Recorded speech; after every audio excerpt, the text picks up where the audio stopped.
Every 4 years, a universal symbol rises from the bottom of a parabolic mirror set upon the steps of the Temple of Hera on Mount Olympus. Like Prometheus, the Titan who stole fire from the gods and gave it to mankind, they coax fire from the sun, an eternal symbol of renewal and purification, and they carry the flame away.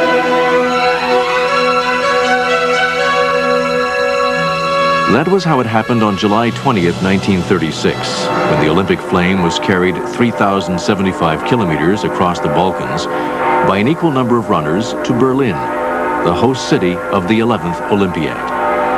These runners bear messages of peace with torches manufactured by Krupp Industries, the architects of Hitler's war machine.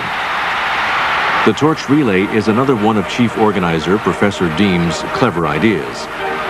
A glimmer of hope for the world, shining among all the Nazis' other false promises.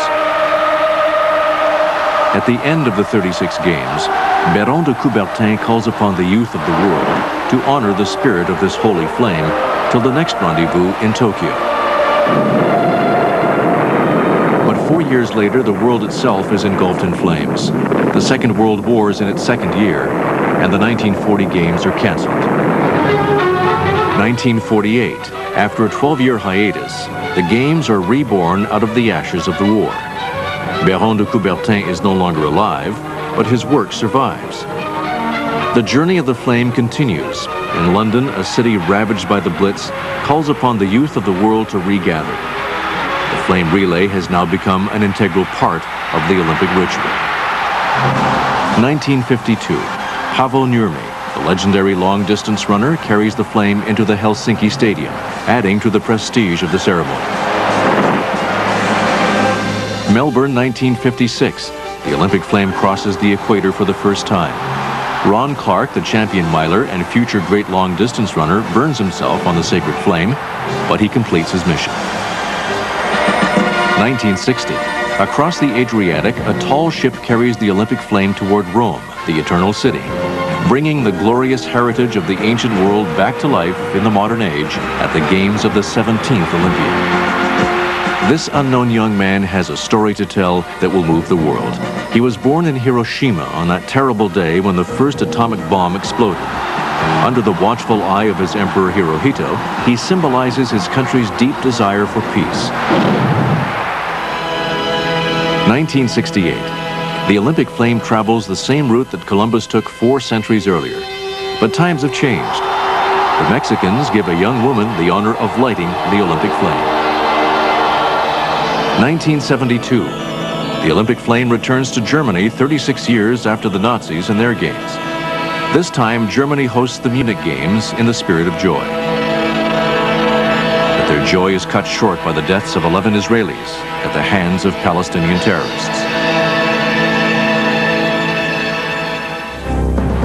In 1976, a fire lit at Mount Olympus is rekindled in Canada by satellite.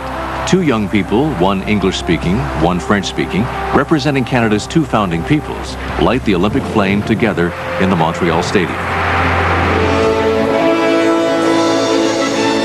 Moscow, 1980. The Soviets mount a spectacular production in Lenin Stadium.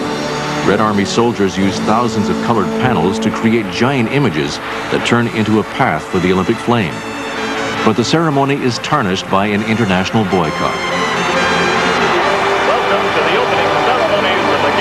Los Angeles, 1984. Jesse Owens' granddaughter has the honor of bringing the flame into the stadium.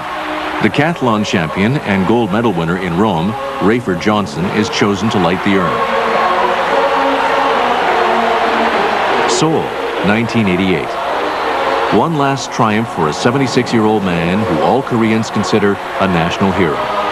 Winner of the 1936 marathon, Sun Ki-chung was forced to accept his medal on behalf of his country's Japanese occupiers.